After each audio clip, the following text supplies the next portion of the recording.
नमस्कार। इन दिनों गुजरात और हिमाचल प्रदेश विधानसभा चुनाव की राजनीति संभावनाओं पर चर्चा जारी है।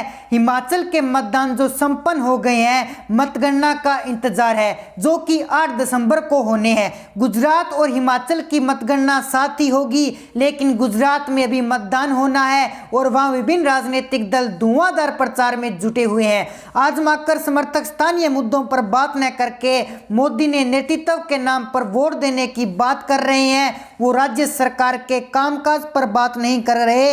महिलाओं को लुभाने के लिए भाजपा, कांग्रेस और आम आदमी पार्टी ने बढ़ चढ़कर वादे किए हैं। गुजरात में चुनाव जीतना भारतीय जनता पार्टी के लिए प्रतिष्ठा का प्रश्न है, क्योंकि प्रधानमंत्री मोदी और गृह मंत्री अमित शाह दोनों का गृह राज्य है। शायद इसी वजह से सत्ताधारी भारतीय जनता पार्टी ने गुजराती के चुनावी रण में अमित शाह समेत कई दिग्गजों को उतार दिया है। बीजेपी ने गुजरात चुनाव में 150 से ज्यादा जीतने का लक्ष्य किया है। बीजेपी ने गुजरात चुनाव में 150 से ज्यादा सीटें जीतने का लक्ष्य निर्धारित किया है। वहीं 27 साल से सत्ता का वनवास खत्म करने की कोशिश में जुटी कांग्रेस भी पूरा दमखम लगा रही है। तो ये भी जा रहा है कि गुजरात में बीजेपी की रणनीति यही है कि चुनाव को त्रिकोणीय बनाया जाए, और गुजरात का चुनाव त्रिकोणीय होता दिख भी रहा है। लेकिन गुजरात में बीजेपी और कांग्रेस के मुकाबले को त्रिकोणीय बनाने की कोशिश में पंजाब और दिल्ली की सत्ता पर काबिज अरविंद केजरीवाल की आम आदमी पार्टी ने पूरी ताकत झोंक दी है। आम आदमी पार्टी के आक्रामक प्रचार रणनीति को देखते हुए बीजेपी ने अपने चुनावी रणनीति बदलती है। आम आदमी पार्टी के नेता अप्रैल महीने के बाद से ही गुजरात में लगातार दौरे कर रहे हैं और लोगों से मिल रहे हैं। अरविंद केजरीवाल खुद गुजरात के लगातार दौरे कर रहे हैं। अरविंद केजरीवाल गुजरात की जनता के बीच पहुंचकर एक मौका देने की अपील कर रहे हैं। सिस्टम बदल देने, भ्रष्टाचार खत्म करने, मुफ्त बिजली, बेहतर पढ़ाई और स्वास्थ्य सुविधा उपलब्ध कराने के वादे कर रहे हैं।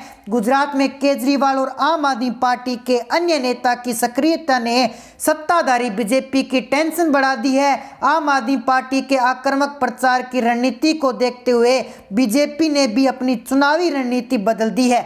बीजेपी गुजरात में आम आदमी पार्टी का खाता भी नहीं खोलने देना चाहती, और इसके लिए पार्टी ने मिशन आप जीरो अभियान शुरू किया है। हाल ही में अमित शाह ने टीवी कार्यक्रम में कहा कि गुजरात में मुख्य लड़ाई भाजपा और कांग्रेस के बीच में है। वो चाहते हैं कि कांग्रेस थोड़ा दमखम दिखाए। इसकी मुख्य वजह है कि वो इस लड़ाई को तिकोना बनाना चाहते हैं, क्योंकि उन्हें मुख्य चुनौती आपसे दिख रही है, जबकि कांग्रेस स्वयं कह रही है कि उसमें गुजरात में बहुत दम नहीं लगाया। इसलिए स्थानीय कांग्रेस नेता केंद्रीय नेतृत्व से बहुत नाराज हैं। इसलिए साथ ही अमित शाह ने कहा था कि आम आदमी पार्टी का खाता न खुले, इसके लिए प्रयास किए जाएंगे। मोदी शाह एक खास रणनीति बना रहे हैं। गुजरात का चुनाव देश की सत्ता के 2 शीर्ष पदों पर नेता और प्रधानमंत्री नरेंद्र मोदी और अमित शाह के लिए प्रतिष्ठाप्रक माना जा रहा है। ऐसे में बीजेपी किसी भी तरह की कोई कुताही इन चुनावों में नहीं बरतना चाहती। पार्टी के नेताओं का यह मानना है कि हम 150 से ज्यादा सीटें जीतने का अपना लक्ष्य भी प्राप्त कर लेते हैं, और आम आदमी पार्टी को 1 से 2 सीटें जीत गई तो ये गुजरात में केजरीवाल की सेंध के तौर पर देखा जाएगा।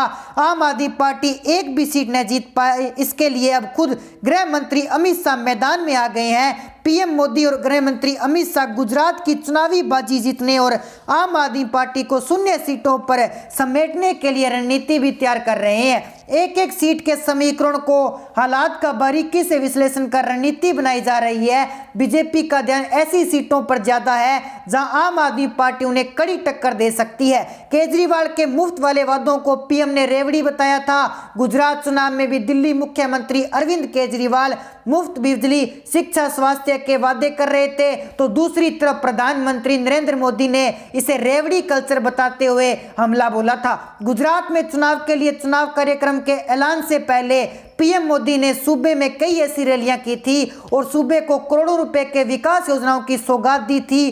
केजरीवाल कांग्रेस के वोट बैंक में सेंध लगा ही रहे हैं। उनकी रणनीति भाजपा से नाराज हिंदुओं के वोट बैंक में भी सेंध लगाने की दिख रही है। जा रहा है कि इन सबके बावजूद ये निश्चित रूप से लग रहा है कि गुजरात में दोबारा भाजपा ही सत्ता में आएगी, क्योंकि भाजपा ने वहां सारी ताकत झोंक दी है। हालांकि आम आदमी पार्टी बहुत बढ़िया टक्कर देते हुए दिख रही है, लेकिन कितनी सीटें जीत पाएगी इसका पता नहीं है। हालांकि आपका वोट शेयर जरूर बढ़ेगा। कहा तो यह भी जा रहा है कि गुजरात में आपको आरएसएस का समर्थन मिल रहा है, लेकिन आरएसएस मोदी और अमित शाह की रणनीति से उदासीन है। लेकिन अब देखना यह है कि गुजरात की चुनावी रणभूमि में जारी सियासी आजमाइश में कौन किस पर भारी पड़ता है। 8 दिसंबर की तारीख को पता चल जाएगा जब चुनाव के नतीजे आएंगे। लेकिन 2 चरणों में वोट डाले जाएंगे। पहले चरण की वोटिंग 1 दिसंबर को होगी। इस दिन 89 सीटों पर वोटिंग होगी। वहीं दूसरे चरण के लिए 5 दिसंबर को वोट डाले जाएंगे और मतों की गिनती 8 दिसंबर को होगी।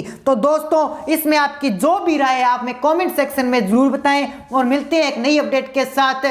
तब तक के लिए जय हिंद, जय भारत।